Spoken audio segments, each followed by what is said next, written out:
Are we on? Yeah.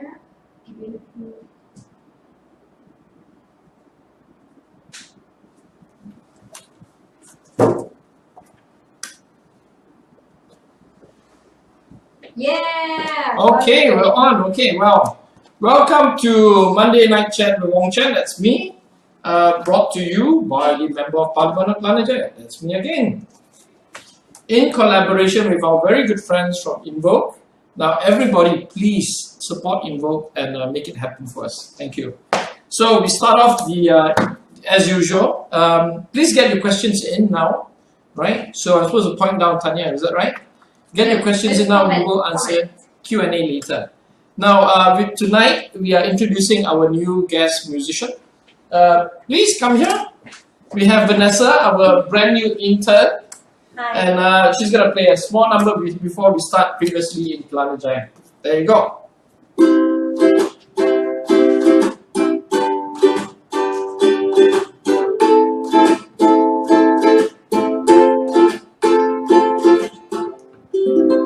Thank you, that's very good. That's Vanessa on the ukulele. It's a very small guitar, apparently. It's Hawaiian or something. Anyway, we're going to start off with previously in Kelana Jaya. Okay, now there are 4 basic topics that I want to talk about on previously in Kelana Jaya. One is on the Bersih. Second is non-deliverable forward, which is basically the Malaysian currency crashing. And then I'll talk a little bit about this being the very last week of Parliament and what to expect. And lastly, talk about Adam Rosli and the Disneyland house that he has. Now, so let's start with the Bersih and what happened in Bersih. Our office had a small brunch at about 11 o'clock on Saturday morning. The girls came at about 9:30. We went shopping, buy some meat, potatoes, and made shepherd's pie. And we had one of the Time magazine reporter, a friend of mine, drop by to just chat with all the participants. We had about 10 persons coming from my house, joining about another 6 or 7 from my office. So we had a group about 15, 16. And then what we did was we went straight to Masjid Jamek, where we joined the rest of the Invoke team. And together we had about 40 people. Now I must say that this Bersih turnout is a bit lower than the last one. I think a conservative estimate is somewhere between 30 to 40,000. But it had a good feel, I think. Less stressful, less angry, more multiracial. And for us, in particular, Kelana Jaya office, we are more interested in getting signatures of new volunteers to work for Invoke. So we set out with a target to try to get 1,500 volunteers. So we've got these little cards that we try to sign up people for. A bit slow at the start, but once you get going, I think I must say congratulations to all those who worked really hard. We did about 1,600 because we ran out of cards and we started using normal paper. Thank you, Tanya. So I think Bersih 5. A bit strange to see Dr. Mahdi there and William and all these people because last year they were condemning us. But it's good to have them on board. We shall see how far we go with this. And of course, this office takes the position of a solidarity with Maria Chin and all the other people who are still detained post Bersih and before Bersih. So we hope that they will be given fair treatment and to be released as soon as possible, and then a quick and fair trial, so that we can all at least try to re-establish some sort of judicial freedom and integrity into the system. That is what is most needed. Okay, now second topic is non-deliverable forward, which basically means NDF. Now, a lot of people don't understand what's going on. Why is the ringgit so weak, and what is going on regarding Bank Negara's actions? Now, there's a parallel market out there.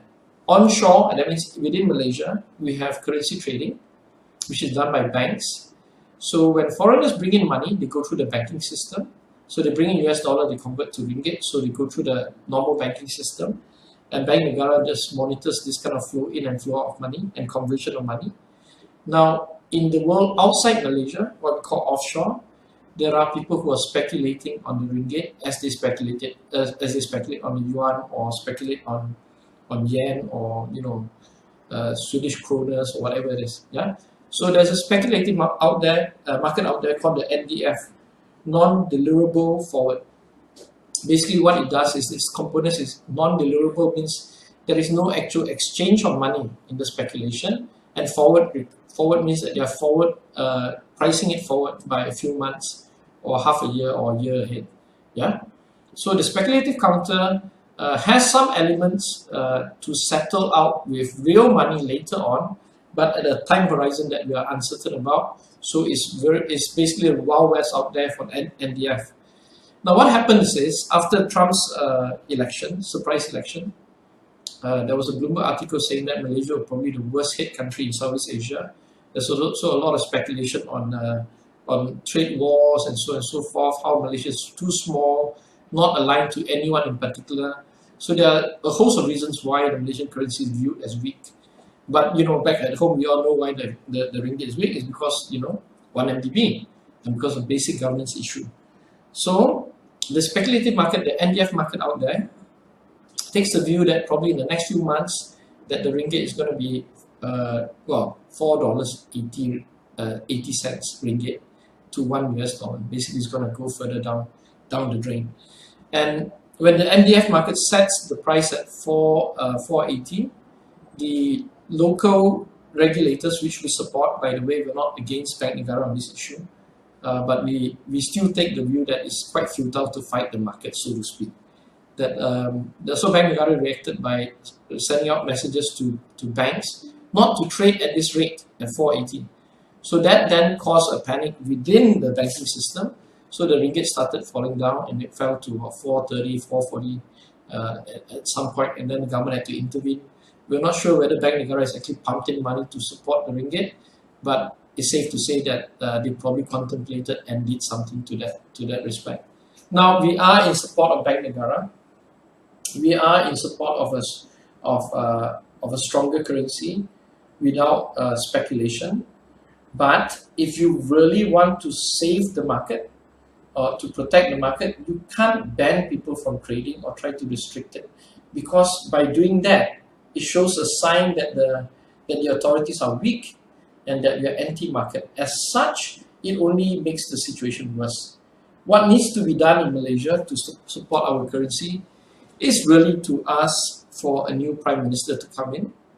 We're not talking about overthrowing the government. We're asking UMNO to select a better leader, one that is untainted, and to show that they still have some semblance of honor and also integrity in governance. Now, that is what is needed in the market. It's not a knee-jerk reaction from Bank Negara, even though we understand why they need to do so. Okay, third topic is the last week of Parliament. This is a very important one. Today, Monday, we kick off the last 4 days of Parliament.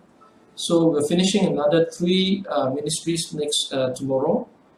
And after that, Wednesday and Thursday is basically the Wild West. There is an order that a few legislations are coming out, and my team and I have been working very hard preparing for those legislative debates. So that's gonna continue.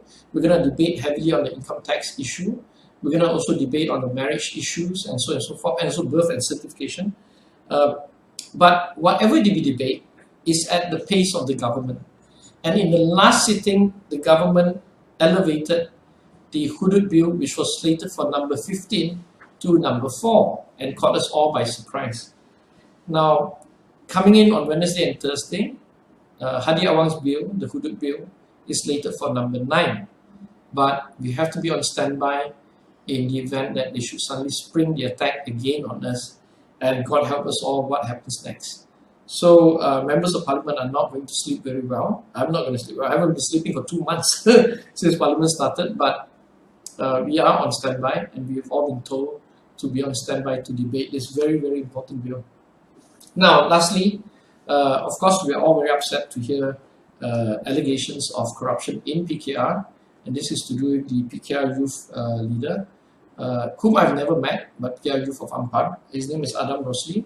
He is 28 years old. So far, it's just allegations from Jamal, the Rachel Jamal. This is when Jamal accuses somebody of something, we have to take it a big pinch of salt, a bag of salt. But On the surface, it appears that there are a lot of questions that need to be answered. How could a 28-year-old man have so much asset? And the fact that he is from PKR is a worry for most of us. And therefore, Rafizi Ramli has asked him to, in order to save the party's image, to quickly declare his asset in full. Of course, some other party members view that this is unnecessary. My view is you do have to declare your asset, because once it becomes an issue, you have to clarify the name of the party quickly. Even though Adam has no position in government or in the Selangor government, or does he have any real position of power in PKR? It's just that he's a party member, and once the issue has become important, we have to nip it at the bud and we have to explain to people as soon as possible, because the longer we wait, the worse the outcome will be. So that's basically what we have to talk about on previously in Kelana Jaya. We have to now invite Vanessa to come back up here. Vanessa? So I think you're going to play us another tune. So Vanessa, the general idea is we'll play a tune at every intermission. So it's yours? Okay. Thank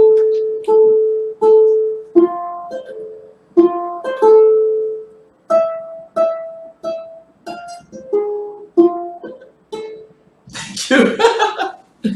So, true to our style, every episode we have a Star Wars tune. So that's the march of Darth Vader, right? That is his march. So much for that. We move into the dark world of Policy Monday. Tanya's favorite. Is that your favorite, Tanya? Is it or Q&A? No, I like Q&A. Oh, you like Q&A. Okay. Now, on the last note about corruption and also the Disneyland house, we thought today that we'll continue on our discussion on policy regarding corruption issue, and we'd like to focus in particular on asset declaration. Now, what exactly is asset declaration? Asset declaration is when people in power, whether you're a politician or whether you're a senior civil servant, people in public office in particular, will need to declare their assets so that people know how much money they have when they join the civil service position, a senior civil service position, or when they become a member of the cabinet or member of the exco. Yeah. So who practices asset declaration? Every democracy in the world of any repute practices asset declaration.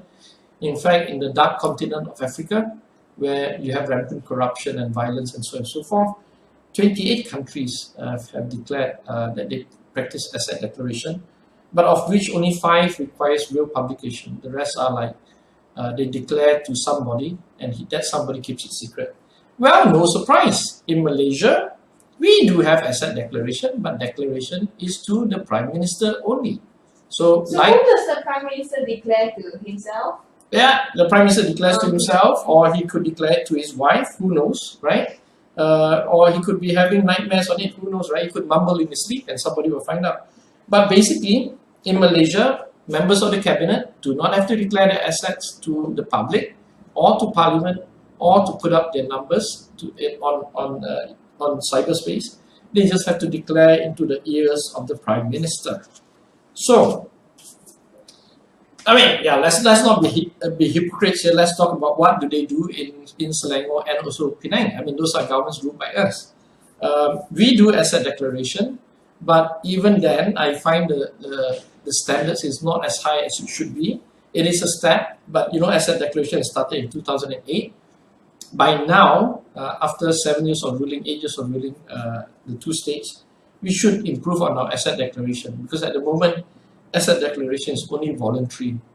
It's only done on a voluntary basis. It should be legal.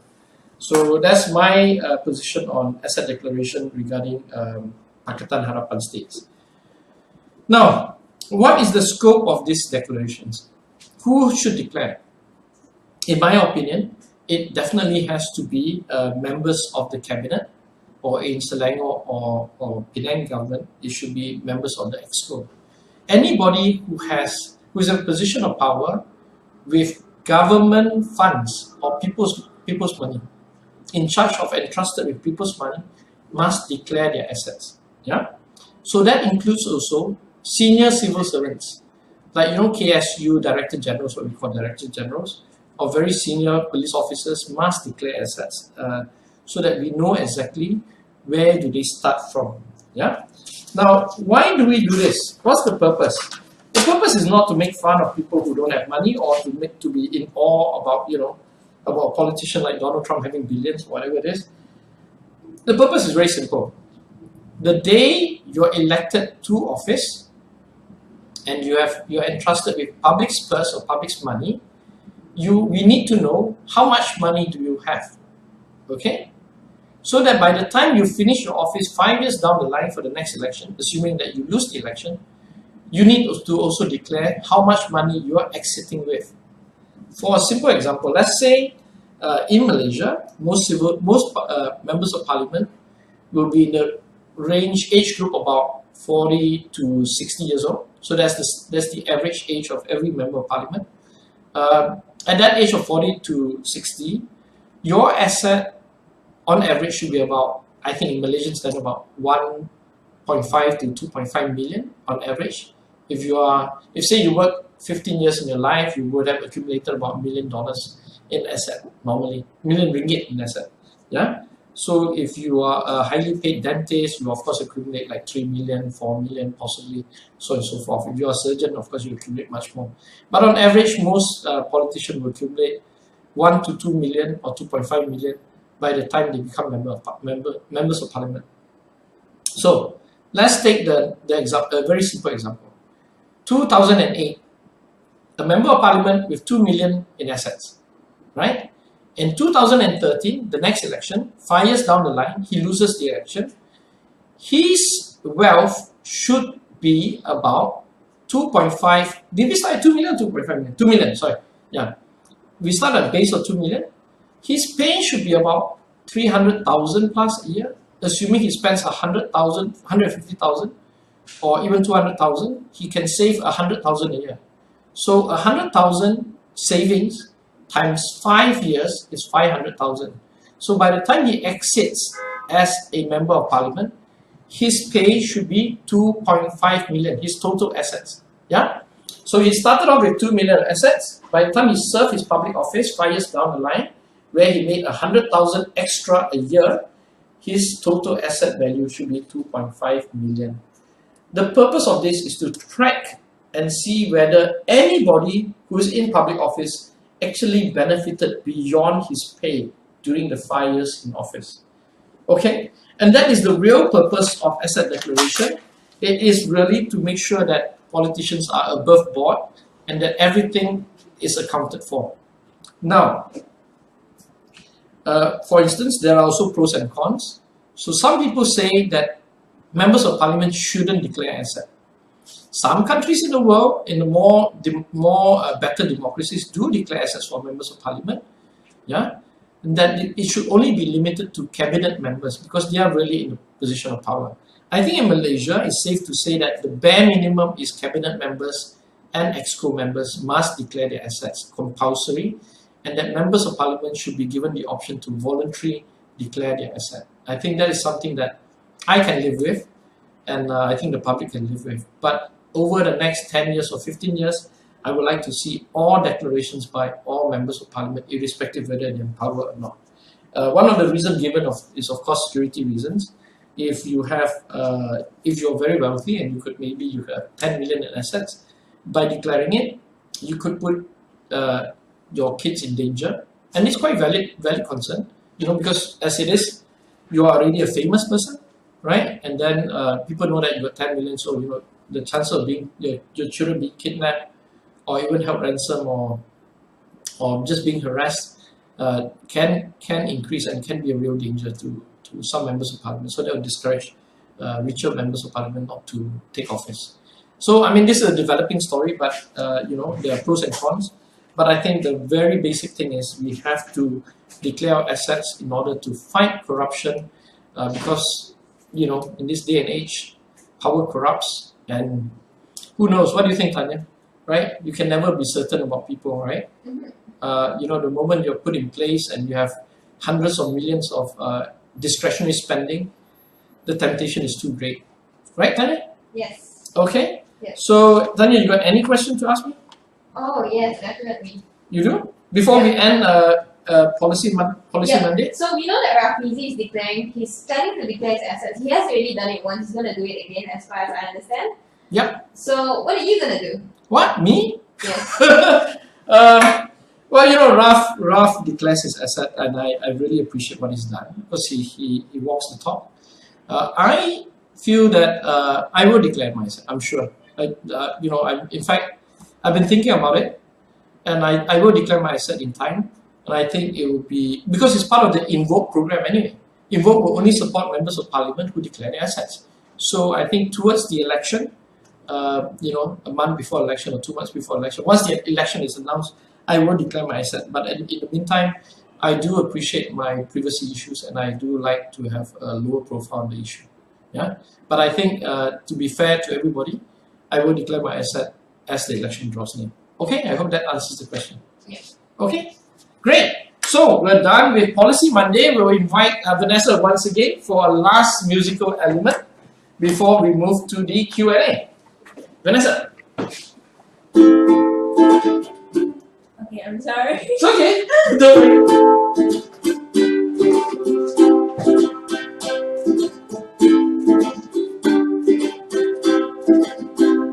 Thank you. Thank you for that lovely tune. Is that a specific tune?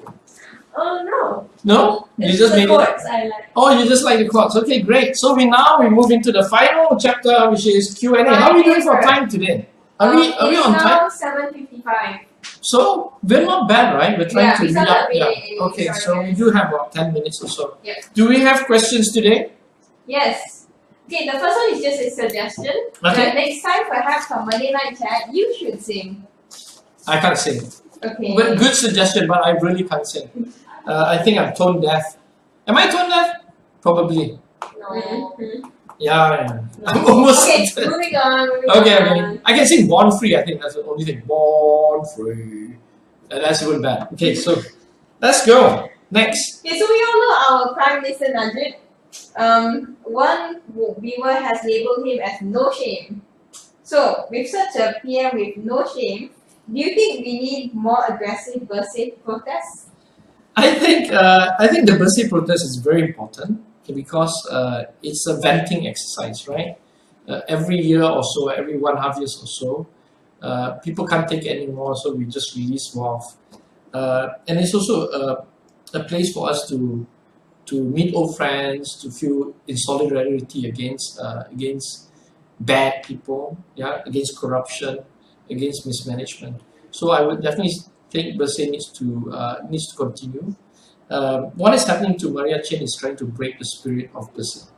So I think she's a pretty tough lady. Even 28 days under Sosma, we just hope that she's given fair trial and fair justice. Yeah.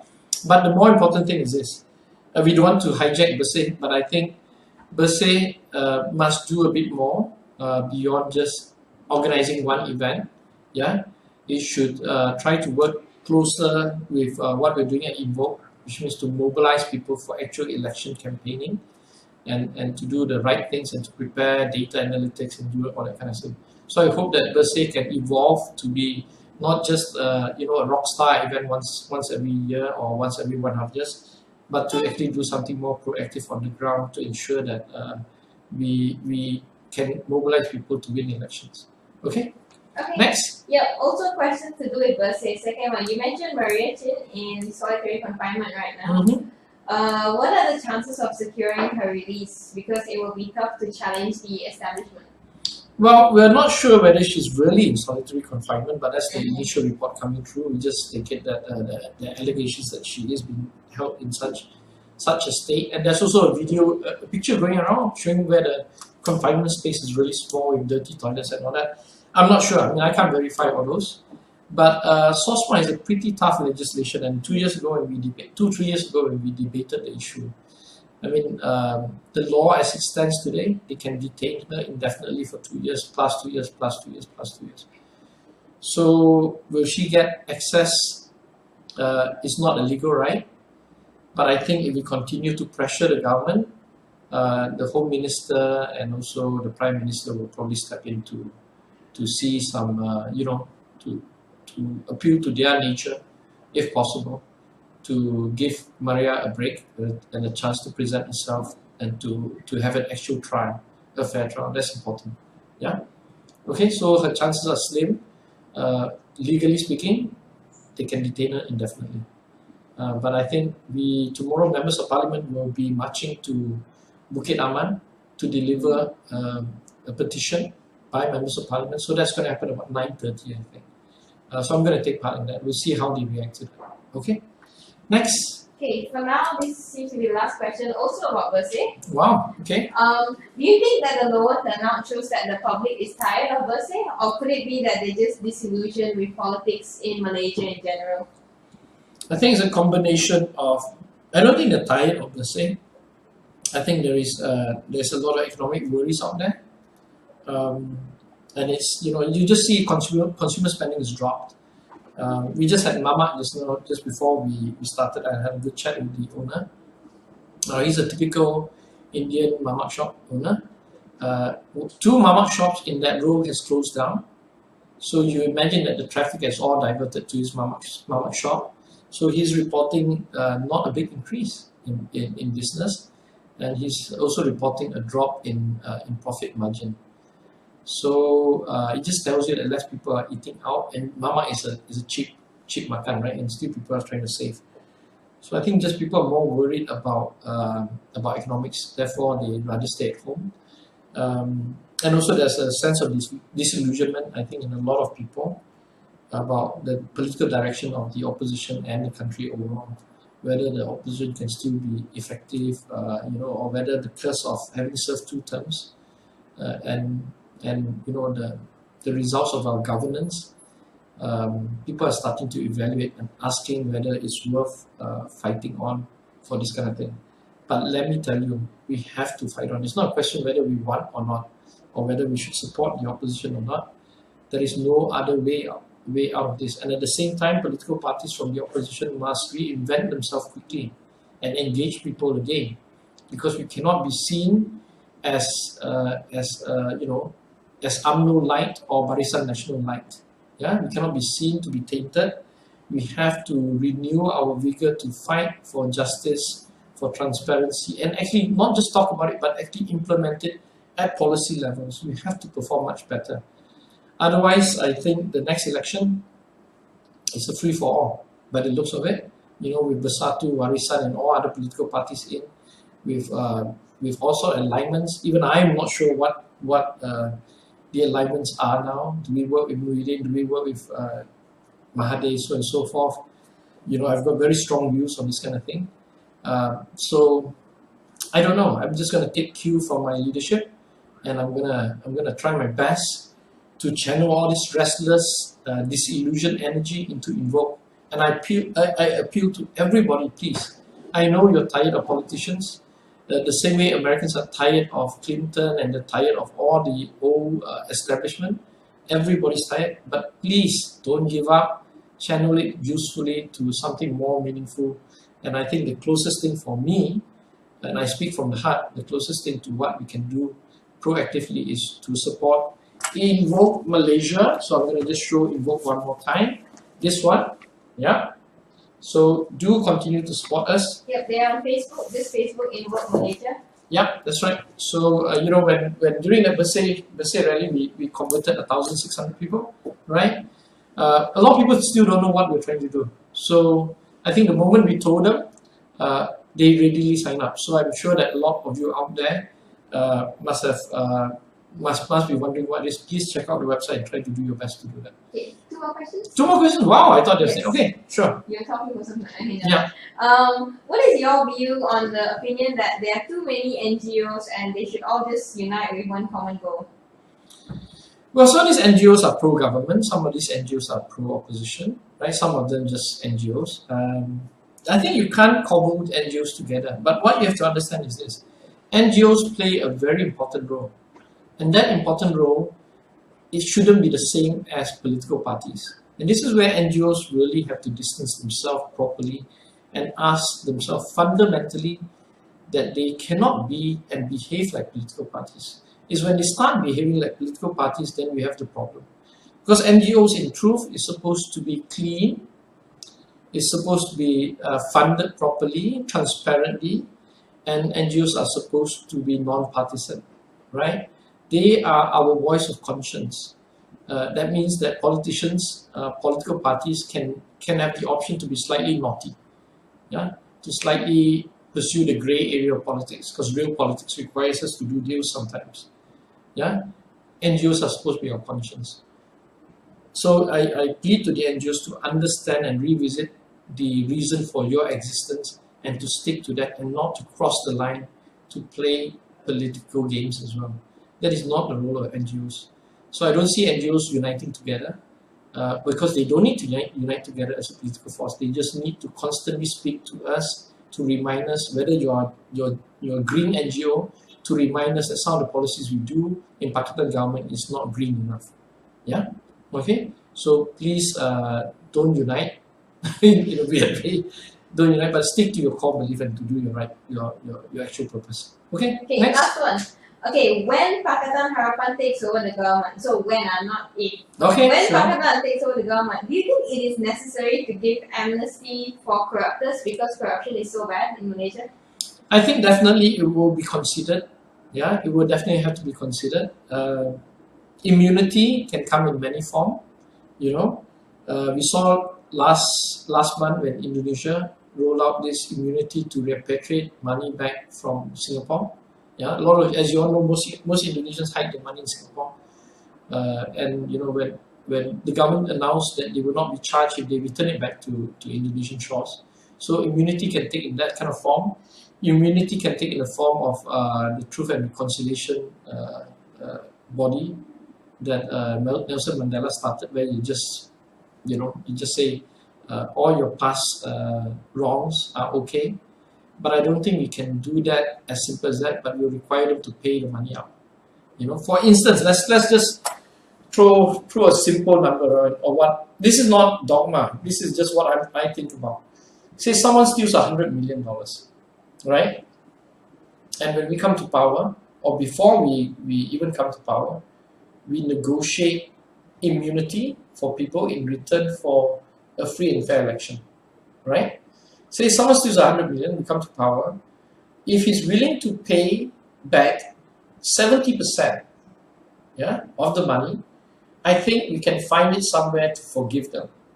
I don't know whether the number should be 70% or 50-50 or 90-10 or whatever it is. I think also it has to look at a quantum, right? And then we can talk about immunity in that sense. But the numbers has to be based on the amount of money they stolen. And there must be a tacit acknowledgement on their part that they stole the money. I think that is the important element of immunity regarding corruption.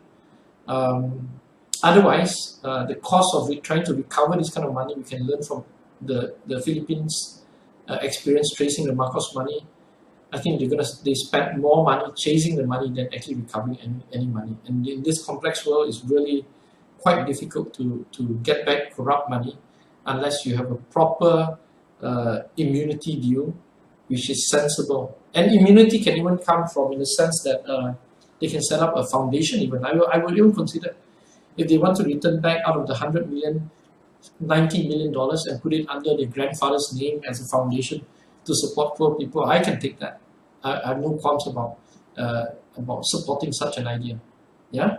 So it's not necessarily just giving back money, you know. I think we really have to look at the situation because corruption, how do you define corruption really? I mean, the entire system is corrupt, right? So deals will make, every businessman has to do some sort of corrupt deals or some sort of favor in return. So this is a long list of things.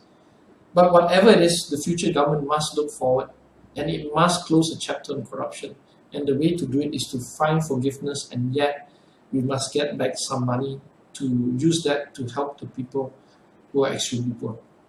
Okay, I hope that gives you at least some idea on how we're thinking about immunity and corruption.